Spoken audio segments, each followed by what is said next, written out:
Hey, great to see you guys. Thank you for taking a minute to talk about this brand new project. Roberto, you're a regular on Neon Jazz, so where you guys coming out of? So I'm in Kansas City, Missouri. Oh, you're in Okay, right on. Yes, I am in Trieste right now, Italy. Okay, right on. Well, great. So yeah, Paul, we're local. We're I'm in Grandview, so we're right here. Okay. So I'm north of the river, so I'm close to the airport. okay, right on. Well, hey, before we get into everything here, I think the last time Roberto and I talked, there was a lot going on with COVID. It was a scary time, and now we're coming out of it. You have a new album. How does it feel? How did you get through the pandemic period, and how does this album release feel? I talk.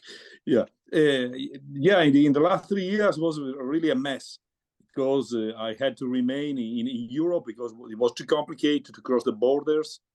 And also I had to reduce nearly being standby with my activity because each European country had his own rules about crossing the borders. So it was very complicated to organize a regular cancer activity. So at last this year I have restarted fully with concerts and festivals, and also it was time to come out with this new CD. To tell the truth, we never stopped releasing CDs, also during the COVID period.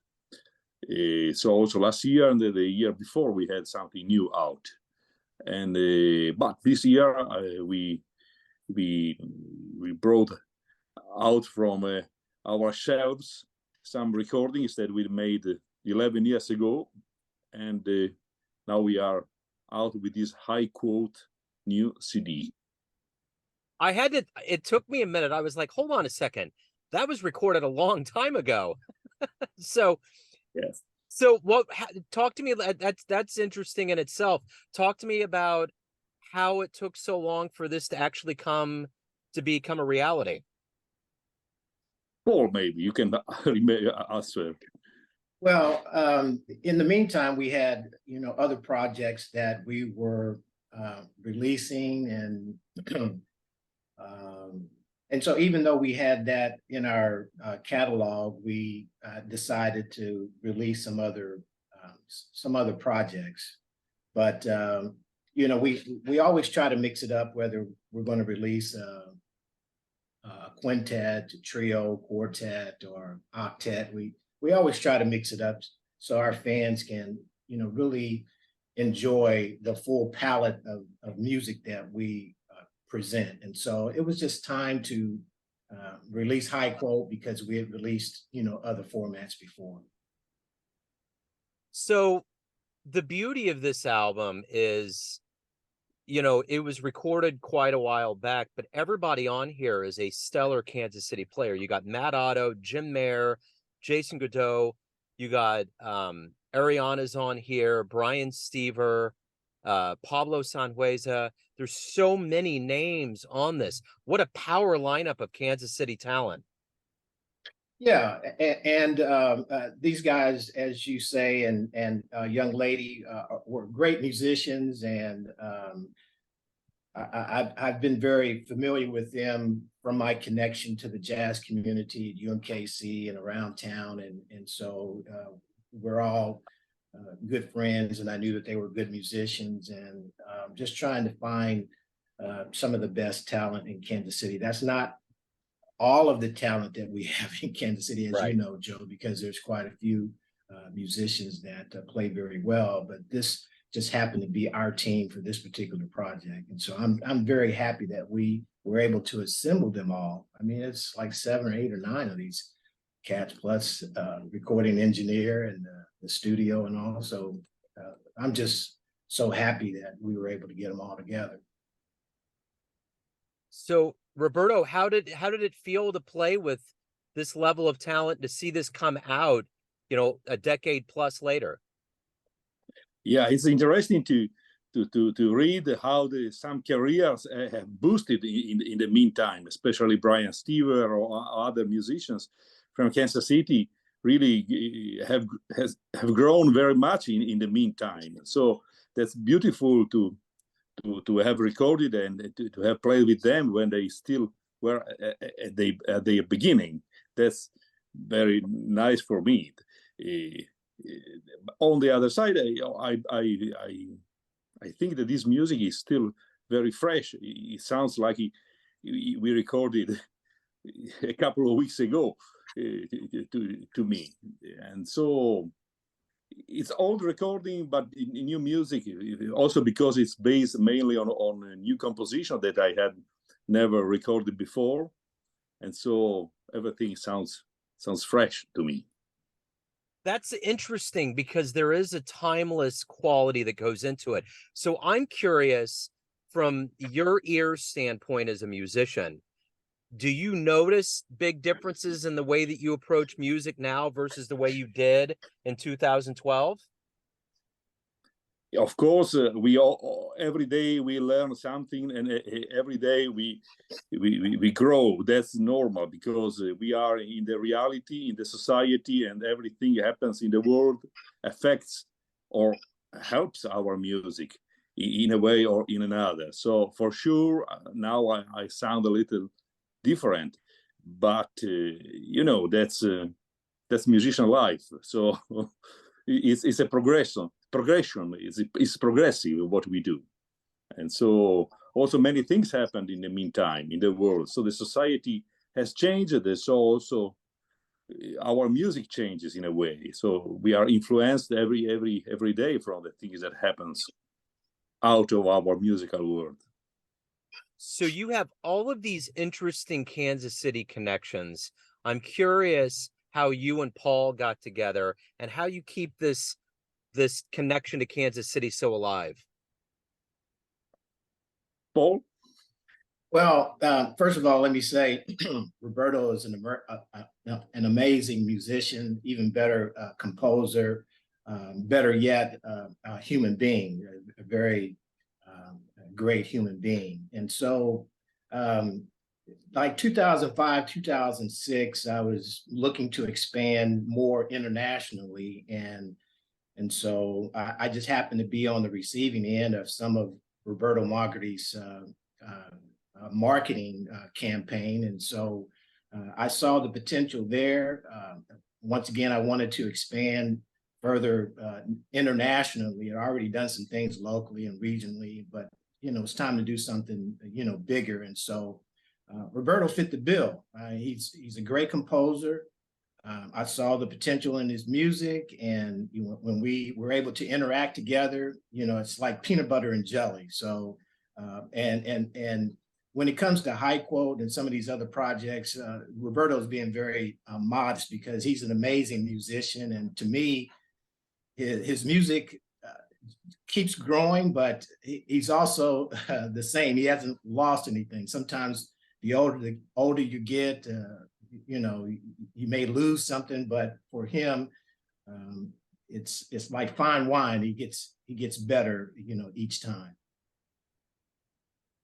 Thank you, Paul. I would just add one thing, that some European musicians, when they come to the United States, they normally use New York or as a point of departure.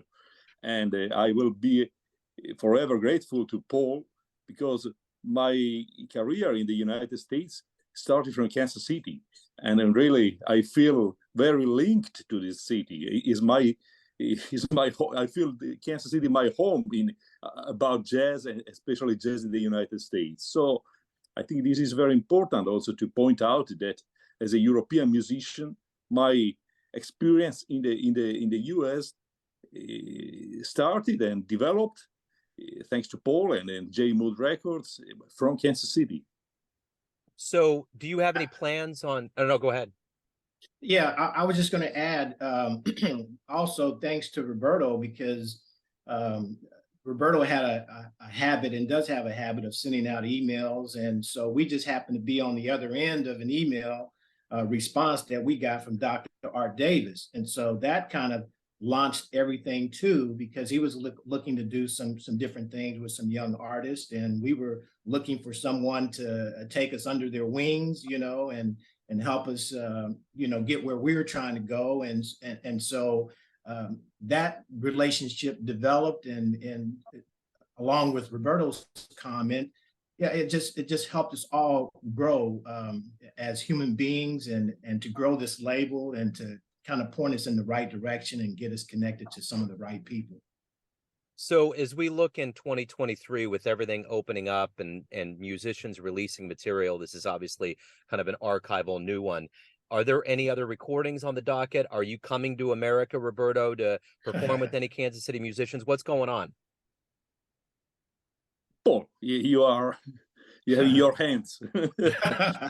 Well, Joe, we're always looking at our next project. It could be, 1 or 2 years away.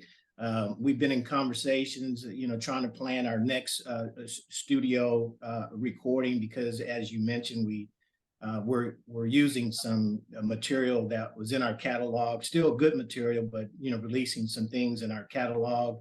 And so we're just trying to get some things together. I can't reveal too much because I don't want our competition, well, we really don't have competition, but I don't want to give too many people an edge on what we're trying to do. But we are working on another studio project. So we're getting that together. It normally takes us about a year to pull all the pieces together. That way we're not rushed. We can kind of relax. And if we need to make some adjustments, we can do that. But to answer your question more specifically, yes, we do have another studio project planned for 2024. So at the end of the day, no, go ahead. Yes, yeah, absolutely. I'm really looking forward, because after 3 years that I have been missing the United States, and meeting also Paul and the friends and the musicians personally, really, I'm looking forward, even if we are talking about next year. So what are you hoping the listener gets from this new album, High Quote? I hope that they are catched by the sound. Maybe it's not what we think about avant-garde or very modern or surprising sound. It's a sound from the tradition.